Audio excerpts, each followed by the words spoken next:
Un hombre corre desesperado por una colina brumosa. Su rostro es una máscara de puro terror. Mira hacia atrás, como si huyera de una pesadilla.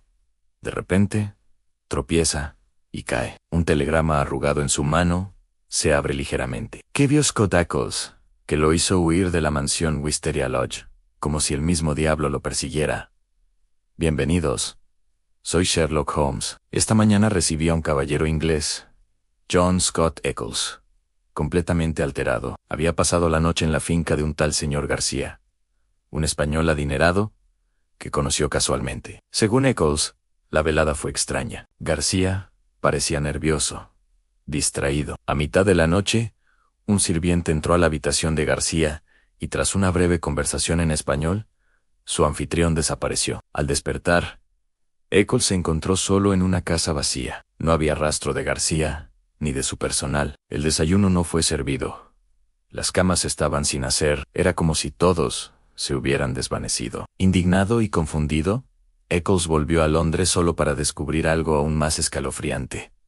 Un telegrama que le informaba que el cuerpo de su anfitrión, el señor García, había sido encontrado esa misma mañana, con la cabeza destrozada, a casi 2 kilómetros de la casa. ¿Cómo podía ser esto posible? Eccles estuvo en Wisteria Lodge toda la noche, ¿o no? Mi amigo Watson y yo nos dirigimos de inmediato a Surrey.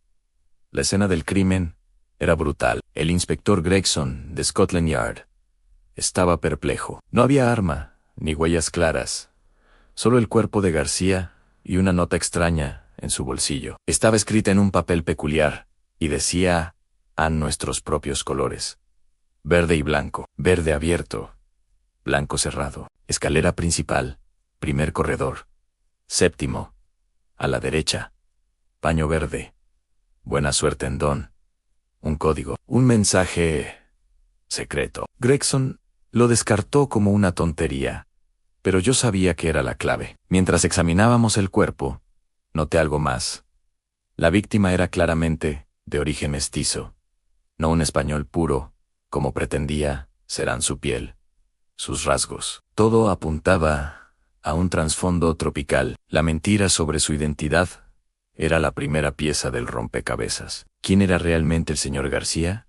¿Y por qué lo mataron de una forma tan salvaje? La mansión Wisteria Lodge, silenciosa y ominosa bajo el cielo gris, guardaba las respuestas. Al llegar a Wisteria Lodge, la sensación de abandono era total. Platos sucios, comida a medio consumir, camas deshechas. Era una evacuación, no una partida normal. Gregson creía que el cocinero, un hombre corpulento y de aspecto amenazador, era el principal sospechoso, pero yo no estaba convencido. En la cocina encontré algo que Gregson pasó por alto: los restos de un pájaro quemado, un fetiche, un objeto de ritual vudú. Junto a él, un cubo con sangre y un gallo decapitado. Esto no era un crimen común. Estábamos ante algo mucho más oscuro, algo tribal, primitivo. El asesino no era un simple cocinero resentido. El asesino era un devoto de una fe ancestral y sangrienta. Mi mente viajó lejos de Inglaterra, a las selvas tropicales, donde tales ritos son cosa de vida o muerte. El señor García, o quienquiera que fuese, no huía de un problema de negocios. Huía de un juicio, de una sentencia dictada por un poder mucho más antiguo que la ley británica. Y esa sentencia se había ejecutado. La investigación nos llevó a interrogar al personal de una finca cercana. Un jardinero afirmó haber visto pasar un carruaje en medio de la noche, conducido por un hombre enorme y oscuro. Dentro, vio la silueta de lo que parecía una mujer con la boca cubierta. ¿Un secuestro? La descripción del conductor coincidía con la del cocinero de García, pero ¿y la mujer? No había ninguna mujer reportada en Wisteria Lodge.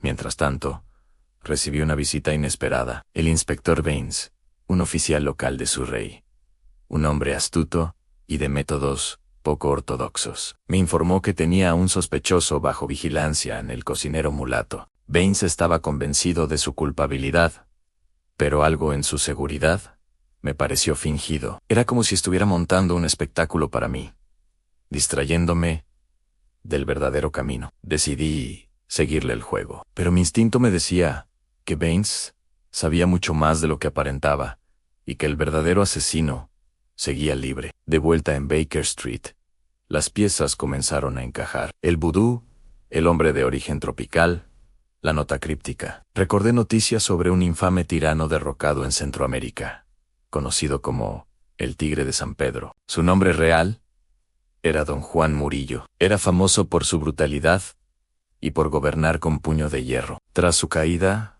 huyó con una fortuna robada y se le perdió la pista. Las descripciones de Murillo coincidían con un hombre que ahora vivía tranquilamente en una mansión cerca de Wisteria Lodge, el señor Henderson. Henderson era conocido por tener una institutriz, la señorita Burnett, una mujer inglesa de voluntad férrea que había sufrido mucho bajo el régimen de Murillo. La nota en el bolsillo de García de repente cobró sentido. No era para él, era de la señorita Burnett para García. Era un mapa para rescatarla de la mansión de Henderson, el tirano Murillo. Nuestros propios colores se refería a la bandera de su país natal. García no era un invitado casual de Scott Eccles. Era un revolucionario que había venido a Inglaterra a ejecutar su venganza y a rescatar a la institutriz. El plan era claro. García y sus compatriotas, el cocinero y el sirviente, estaban en Wisteria Lodge para organizar el asalto a la mansión de Henderson. Usaron la invitación a Scott Eccles como coartada para tener un testigo inglés respetable que jurara que García estaba en casa. Pero algo salió terriblemente mal. Murillo, el tigre, descubrió el complot. Esa noche, mientras Eccles dormía, Murillo y su secuaz, un hombre llamado López, atacaron Wisteria Lodge.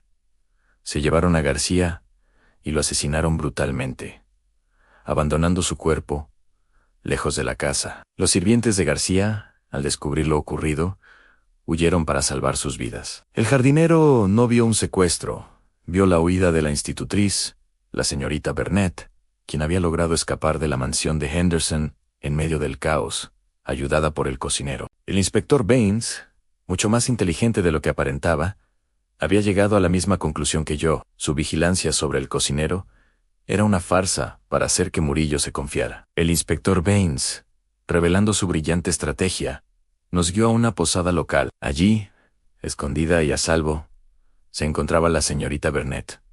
Nos contó su historia. Era la viuda de un ministro al que Murillo había asesinado. El tirano la tomó como rehén y la obligó a ser la institutriz de sus hijos. Durante años, planeó su venganza. Se puso en contacto con los revolucionarios, incluyendo a García, y les envió la nota con las instrucciones para su rescate. La noche del asesinato, escuchó la lucha, vio cómo Murillo y su guardaespaldas se llevaban a García. Aterrada, aprovechó la confusión para escapar con la ayuda del leal cocinero. Baines la había encontrado y protegido, esperando el momento adecuado para actuar. Ahora, con su testimonio, teníamos todo lo necesario para atrapar al Tigre de San Pedro. La trampa estaba lista. Baines y yo sabíamos que Murillo, creyéndose a salvo, intentaría huir del país esa misma noche. Llegó la noche final. Scotland Yard, bajo la dirección de Baines, y con mi presencia como testigo,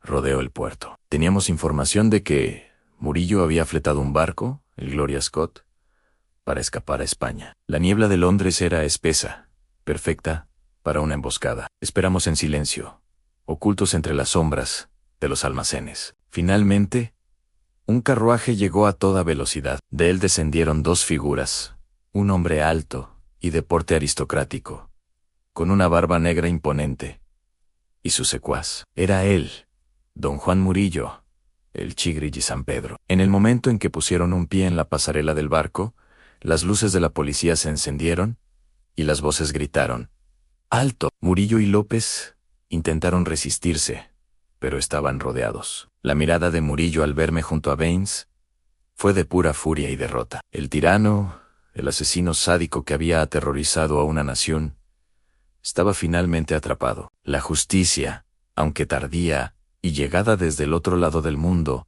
había prevalecido. El caso del pabellón Wisteria se cerró. Don Juan Murillo, alias Henderson, y su cómplice López fueron extraditados a su país natal para enfrentar el juicio por sus innumerables crímenes. La señorita Burnett, finalmente libre, pudo regresar a casa para reconstruir su vida. John Scott Eccles, el inocente caballero inglés atrapado en esta red de intriga internacional, recibió una sincera disculpa de Scotland Yard por las sospechas iniciales. Aprendió, de la manera más dura, que las apariencias engañan y que bajo la tranquila superficie de la campiña inglesa pueden esconderse los secretos más oscuros y violentos del mundo. Para mí fue un recordatorio de que la maldad no conoce fronteras y que el eco de un grito de dolor puede cruzar océanos hasta llegar a la puerta del 221 Bytes de Baker Street, buscando la voz de la verdad. Comparte tu reflexión y véate a MOS, sin censura, suscríbete, audiolibros prohibidos, y para más obras que nunca escucharás en otro lado.